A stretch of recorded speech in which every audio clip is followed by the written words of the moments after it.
नमस्कार, मैं अशोक कुमार पांडे और स्वागत है आपका द क्रेडिबल न्यूज पर। नरेंद्र मोदी जी हमारे आदरणीय प्रधानमंत्री चले गए हैं इंडोनेशिया। इंडोनेशिया में सब नॉर्मल है क्योंकि नाचने गाने वाला जो वीडियो है, जहां जाते हैं वहां नाच सबसे पहले होता है और नाच देखते हैं। वो नाचने गाने वाला वीडियो आ गया है, थोड़ा इंतजार कीजिए, हो सकता है वहां से भी उनको कोई पुरस्कार सम्मान मिल जाए। जहां जाते हैं वहां कोई ना कोई पुरस्कार जरूर मिलता है।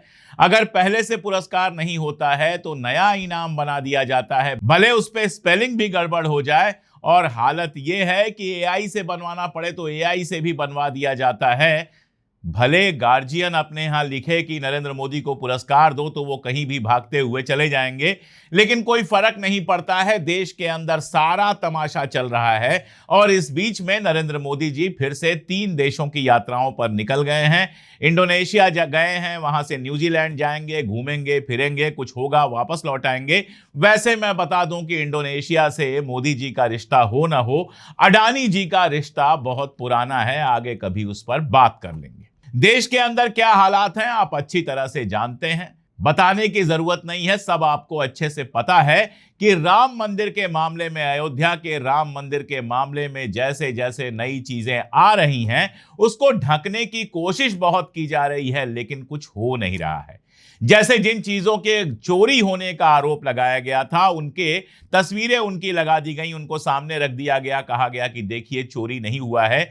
हालांकि इसमें चांदी वाला जो सिंधी समाज का था वो इसमें नहीं था, लेकिन बाकी सारी चीजें थी। यहां एक शक की गुंजाइश अब भी बचती है। पहली बात तो यह कि रसीद क्यों नहीं दी गई। रसीद देना ना देना ये कोई पर्सनल मामला नहीं है, रसीद आपको देनी चाहिए थी। रसीद क्यों नहीं दी गई इसका कोई जवाब नहीं है। और दूसरा यह कि मान लीजिए किसी और पर आरोप लगा होता तो सबसे पहले क्या होता।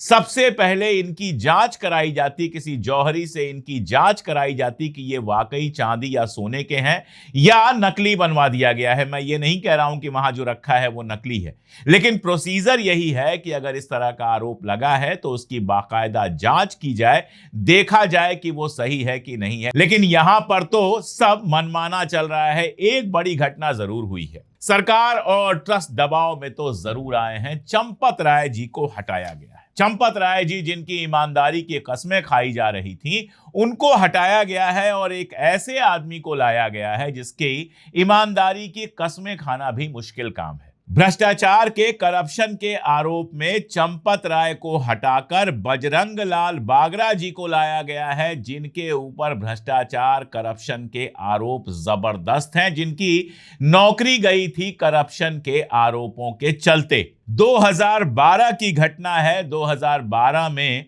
सीवीसी इनकी जांच कर रही थी। ये नालको में थे और नालको में 122 करोड़ रुपए के घोटाले का इनके ऊपर आरोप लगा था। जरा गौर से सुनिए। चंपत राय को हटाकर जिस बजरंग लाल बागरा को लाया गया है, सीवीसी ने, सेंट्रल विजिलेंस कमीशन ने 2 ऐसे घोटालों में इनको क्लियरेंस नहीं दी थी, जिनका टोटल अमाउंट बताया जा रहा है 122 करोड़ रुपए। नालको आप जानते हैं, नालको में ये डायरेक्टर फाइनेंस के रूप में शामिल हुए थे 2007 में। नालको में 2007 में इनको डायरेक्टर फाइनेंस बनाया गया और नेशनल एल्युमिनियम कॉर्पोरेशन के सीएमडी रहते हुए, डायरेक्टर फाइनेंस रहते हुए, उनके खिलाफ लाइम की खरीदी में और दूसरी गड़बड़ियों में सीवीसी ने जांच की। 2 घोटाले जो 122 करोड़ रुपए के घोटाले थे, उसमें इनको क्लियरेंस नहीं मिली, जिसके चलते इनको नालको के सीएमडी पोस्ट से हटा दिया गया। अब आप ये सोचिए कि राम जन्मभूमि ट्रस्ट में घोटालों का आरोप लगा है, चढ़ावा चोरी का आरोप लगा है, पैसों के गबन का आरोप लगा है, जिसके चलते चंपत राय का इस्तीफा हुआ है।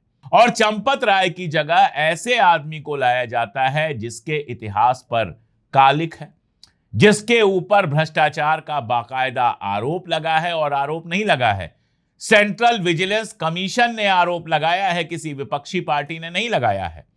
और सेंट्रल विजिलेंस कमीशन ने जो जांच की उसमें क्लियरेंस नहीं मिला तो इनकी नौकरी चली गई थी। यानी जिस आदमी की नौकरी करप्शन में गई थी, उस आदमी को वहां पर बिठाया जा रहा है जहां करप्शन रोकने की बात की जा रही है।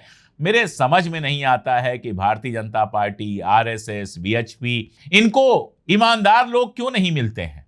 इनको ऐसे ही लोग क्यों मिलते हैं जिनके ऊपर करप्शन के आरोप होते हैं। प्रॉब्लम कहां पे है नहीं पता, लेकिन आप इस बात को नोट करके रख लीजिए कि चंपत राय की जगह जिसको लाया गया है उसके ऊपर घोटालों के आरोप लगे थे और उसके बाद उसकी नौकरी चली गई थी। अब यहां पर वो कितनी ईमानदारी बरतेंगे ये कोई नहीं जानता। एसआईटी की जांच लगातार चल रही है और कई नई चीजें सामने आई हैं। एक तो यह कि मंदिर के जो पुराने इंजीनियर हैं, जो पहले मंदिर में इंजीनियर हुआ करते थे, दीनानाथ वर्मा जी, उन्होंने कहा है कि डॉक्टर अनिल मिश्रा जो मंदिर में काम चलता था उस पर 40% का मोटा कमीशन लेते थे। अनिल मिश्रा की भी कहानी बड़ी मजेदार है। अनिल मिश्रा बेसिकली अंबेडकर नगर के रहने वाले हैं और अयोध्या में होम्योपैथिक के डॉक्टर थे, आरएसएस से जुड़े हुए थे, इसीलिए यहां पर इनको रखा गया। और कहा यह जा रहा है, अविनाश शुक्ला जो गिरफ्तार हुआ है उससे पूछताछ में सामने यह आया है कि अनिल मिश्रा, डॉक्टर अनिल मिश्रा, चूंकि होम्योपैथिक के डॉक्टर थे तो उनके नाम में डॉक्टर लगा हुआ है, डॉक्टर अनिल मिश्रा इस पूरे सिस्टम के हिस्सा थे और पूरा कंट्रोल उनके हाथ में था। यानी जिस डॉक्टर अनिल मिश्रा को बचाने की कोशिश की जा रही थी, अब वो डॉक्टर अनिल मिश्रा जो हैं पूरी तरह से एसआईटी के शिकंजे में आए हैं। इस्तीफा तो देना ही पड़ा है। जो रिपोर्ट आई है स्पेशल इन्वेस्टिगेशन टीम की एसआईटी की कल रात को, उसमें यह बताया जा रहा है कि 27 अप्रैल से 5 जून के बीच सीसीटीवी में तकरीबन 70 ऐसी घटनाएं देखी गई जिन पर शक किया जाना चाहिए था। इसमें 8 लोग जिनको पुलिस ने गिरफ्तार किया है वो नोटों की गड्डियां जेब और जूतों में छिपाते हुए मिले। एसआईटी ने डॉक्टर अनिल मिश्रा को स्पेशली चुना है, उन पर गंभीर आरोप लगाए हैं और कहा है कि पहले से जो तलाशी का सिस्टम बना था उसमें जो लूप होल थे जिनकी वजह से लोग पैसा लेकर निकल जाते थे, उसके लिए सबसे ज्यादा जिम्मेदार अगर कोई हैं तो वो हैं डॉक्टर अनिल मिश्रा।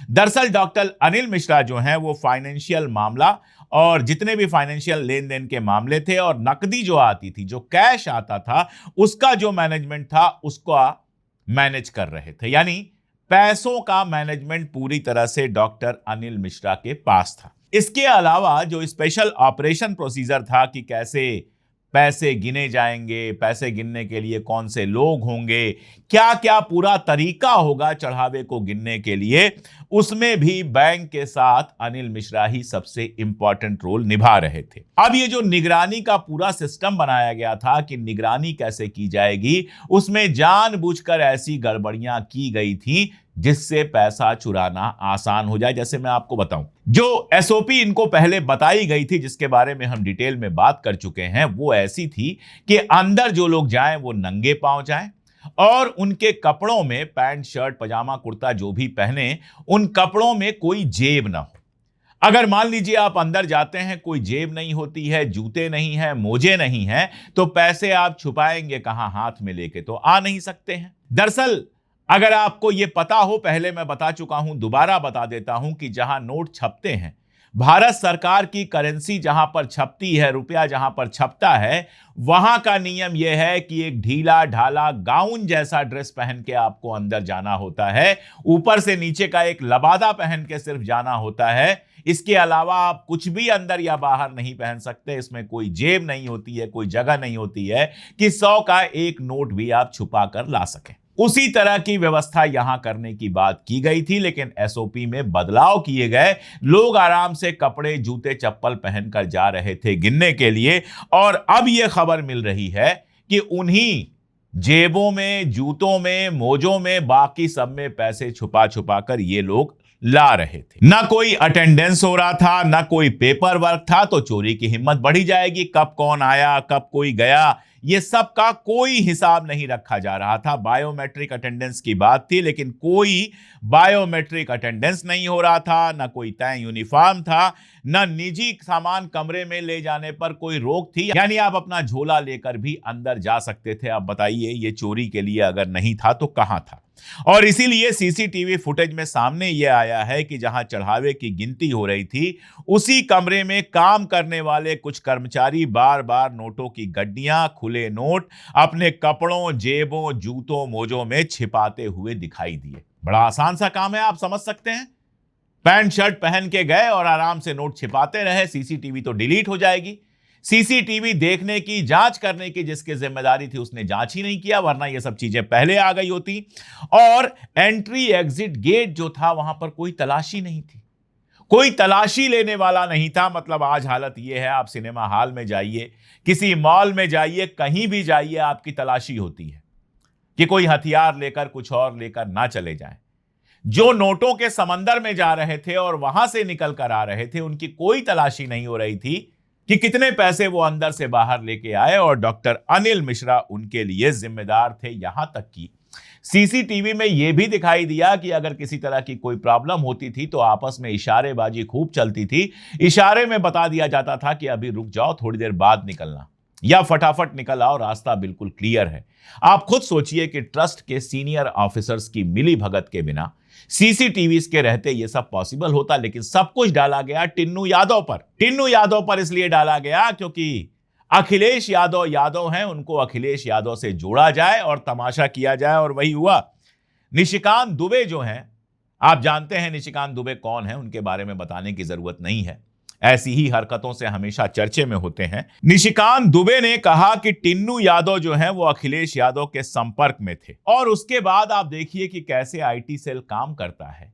कई सारे इन्फ्लुएंसर्स के ट्वीट आ गए, कई सारे वीडियो आ गए। कोई कह रहा है 960 बार बात हुई है, कोई कह रहा है कि 900 बार बात हुई है, कोई कह रहा है 900 बार से भी ज्यादा बात हुई है, कोई कह रहा है कि सैकड़ों कॉल्स हुए हैं। टिन्नू यादव और अखिलेश यादव के फोन कॉल्स की बात की जा रही। अब मेरा सवाल यह है कि निशिकांत दुबे या आईटी सेल के लोगों को यह कैसे पता चला कि टिन्नू यादव और अखिलेश यादव के बीच में फोन पर बात हुई है 900, 1000 या फिर कितनी बार? एसआईटी की जो रिपोर्ट है उसमें टिन्नू यादव अखिलेश यादव से फोन कॉल पर कहीं कोई मामला नहीं है। एक लाइन भी कहीं नहीं लिखा है कि टिन्नू यादव अखिलेश यादव के संपर्क में थे, नंबर 1। दूसरी बात, क्या फोन कॉल्स की डिटेल इन लोगों ने निकलवाई है? टिन्नू यादव के फोन कॉल्स की डिटेल निकलवाई है? अगर डिटेल निकलवाई है तो वो डिटेल सामने क्यों नहीं लाई गई? यानी कहीं कोई इस बात का सबूत नहीं है। एसआईटी ने भी ये नहीं कहा है कि टिन्नू यादव और अखिलेश यादव के बीच में कोई बात हुई है, लेकिन इसको वायरल कराया गया। व्हाट्सएप पे चल रहा होगा, वीडियोस बन रहे हैं, बाकी सब नाटक हो रहे हैं, जिसमें कहा जा रहा है टिन्नू यादव और अखिलेश यादव की बातचीत हुई है। सबूत कोई नहीं है, लेकिन मामले को अखिलेश यादव की तरफ मोड़ा जा रहा है। अब यह बताइए, टिन्नू यादव के यहां से तो कोई खास कैश भी नहीं मिला है, और एसआईटी की रिपोर्ट सारा का सारा इशारा कर रही है अनिल मिश्रा की तरफ कि अनिल मिश्रा की गड़बड़ियों की वजह से अनिल मिश्रा पूरी तरह से शामिल थे, इसलिए पैसों की हेरफेर हुई और करोड़ों रुपए अंदर से बाहर हुए। तो इस पर से ध्यान हटाने के लिए एक फर्जी खबर चलाई जा रही है टिन्नू यादव और अखिलेश यादव की, जिसके लिए ना कहीं कोई सबूत है, ना जांच में कहीं नाम आया है। अपना दिमाग लगाइए और सोचिए कि अखिलेश यादव, जिन्होंने इस मामले को सबसे पहले खोला, जिनके बाद उनकी बिटिया के बारे में क्या क्या घटिया बातें की गईं, जो इस मामले को लेकर लगातार बोल रहे हैं, उनका मंदिर की व्यवस्था से क्या लेना देना हो सकता है? टिन्नू यादव तो करीबी था चंपत राय का। लेकिन यादव जोड़कर यह तमाशा अगर बनाया जा रहा है तो फिर मिश्रा और दुबे जोड़कर यह क्यों नहीं बनाया जाना चाहिए कि निशिकांत दुबे अनिल मिश्रा को बचाने की कोशिश कर रहे हैं? फिर बाकी जातियों को आपस में क्यों नहीं जोड़ा जाना चाहिए? सिर्फ यादव आप जोड़ेंगे टिन्नू यादव और अखिलेश यादव को और तमाशा मचाएंगे। कारण यह है कि लोगों के दिमाग में इतनी गंदगी भरी है कि लोग इस पर भी शायद भरोसा कर लेंगे। हालत यह है कि कल एक वीडियो मैं देख रहा था, उसमें एक बुजुर्ग महिला थी, वो कह रही थी कि अयोध्या में तो कांग्रेस का शासन है। मतलब अयोध्या अलग राज्य बन गया या अयोध्या अलग देश बन गया कि वहां पर कांग्रेस का शासन हो गया। कमाल की बात है, ना कांग्रेस का विधायक है वहां पर, ना कांग्रेस का एमपी है, और कांग्रेस का शासन हो गया अयोध्या पर जब चोरी हो रही थी। अयोध्या में मंदिर बना तो उसका श्रेय बीजेपी को हो जाएगा, तो बीजेपी का शासन हो गया। लेकिन मंदिर में चोरी हुई तो कांग्रेस भी याद आएगी, अखिलेश यादव भी याद आएंगे। ये तो बहुत अच्छा है कि कोई मुसलमान अभी तक याद नहीं आया। हालांकि एक न्यूज चली थी कि अयोध्या मंदिर को उड़ाने की धमकी मिली है और उसमें मुसलमान का भी नाम आ गया था, लेकिन कामयाब नहीं हुई, क्योंकि लोगों को अच्छे से समझ में आ गया है कि आरएसएस, जिसने आज तक कुछ बनाया नहीं है, सिर्फ और सिर्फ तोड़ा है, उसने पहली बार जो मंदिर बनाया उसमें भयंकर भ्रष्टाचार हुआ। ये लोगों को बहुत कायदे से समझ में आ गया है, और यही वजह है कि आने वाले श्रद्धालुओं की संख्या भी घटी है और जो चढ़ावा है वो भी बहुत ज्यादा कम हो गया है। क्योंकि भगवान राम में लोगों की श्रद्धा कम नहीं हुई है, लेकिन आरएसएस के ऊपर लोगों का भरोसा नहीं रह गया है। लोगों को यह लग रहा है कि राम मंदिर का पूरा प्रोजेक्ट आरएसएस ने सिर्फ और सिर्फ पैसा कमाने के लिए लगाया। जब राम मंदिर के लिए देश भर से चंदा इकट्ठा हो रहा था तब 1200-1400 करोड़ की चोरी का आरोप लगा। जब राम मंदिर ट्रस्ट ने जमीनें खरीदी तो करोड़ों का आरोप लगा कि सस्ती जमीनें ज्यादा पैसे देकर खरीदी गईं, जिससे बीच के लोगों का जो मंदिर ट्रस्ट से जुड़े हुए थे जबरदस्त फायदा हुआ। और जब मंदिर चलने लगा तो चढ़ावे में चोरी हुई। ये जनता अच्छी तरह से जान गई है। जिसको इस तरह की बातों से भटकाने की कोशिश की जा रही है, अखिलेश यादव ने बाकायदा बहुत तल्ख टिप्पणी की थी कि 10 मिनट के अंदर अगर ये पोस्ट नहीं हटी तो मैं पुलिस में जाऊंगा, और वो पुलिस में गए हैं। रिपोर्ट दर्ज कराई गई है निशिकांत दुबे के खिलाफ। लेकिन आजकल निशिकांत दुबे जैसे लोगों का पुलिस क्या करेगी? पुलिस तो विपक्ष और बाकी सबके लिए है। तो फिलहाल ये हालत है। चंपत राय को हटाकर एक ऐसे आदमी को लाया गया है जिसकी नौकरी घोटाले के चलते गई। सीवीसी ने जिसका घोटाला पकड़ा था, सेंट्रल विजिलेंस कमीशन ने, और डॉक्टर अनिल मिश्रा जिनका नाम अभी तक छुपाने दबाने की कोशिश की जा रही थी, जो आरएसएस के बेहद करीब नहीं है, जो आरएसएस के इंपॉर्टेंट मेंबर हैं। एसआईटी ने बहुत स्पष्ट कर दिया है, एसआईटी की रिपोर्ट ने बहुत स्पष्ट कर दिया है कि सारी लूट उनकी देखरेख में चल रही थी। तो अब तक जो आप कहते रहते थे आरएसएस बहुत ईमानदार लोगों का संगठन है, आरएसएस कैसे लोगों का संगठन है, ये राम मंदिर मामले में आप बहुत कायदे से देख सकते हैं। लेकिन इसके बाद भी आप आंखें मूंदे रहना चाहते हैं, इसके बाद भी आप देश की बर्बादी को एंजॉय करना चाहते हैं, तो नरेंद्र मोदी जी वाला वीडियो आपको फिर से दिखा देता हूं। ये ताजा वीडियो है जो आया है सीधे इंडोनेशिया से। जैसे वो नाच देखकर मस्त हैं, आप भी नाच देखकर मस्त रहिए। देश का जो होगा वो देखा जाएगा। आज के लिए इतना ही, बहुत शुक्रिया।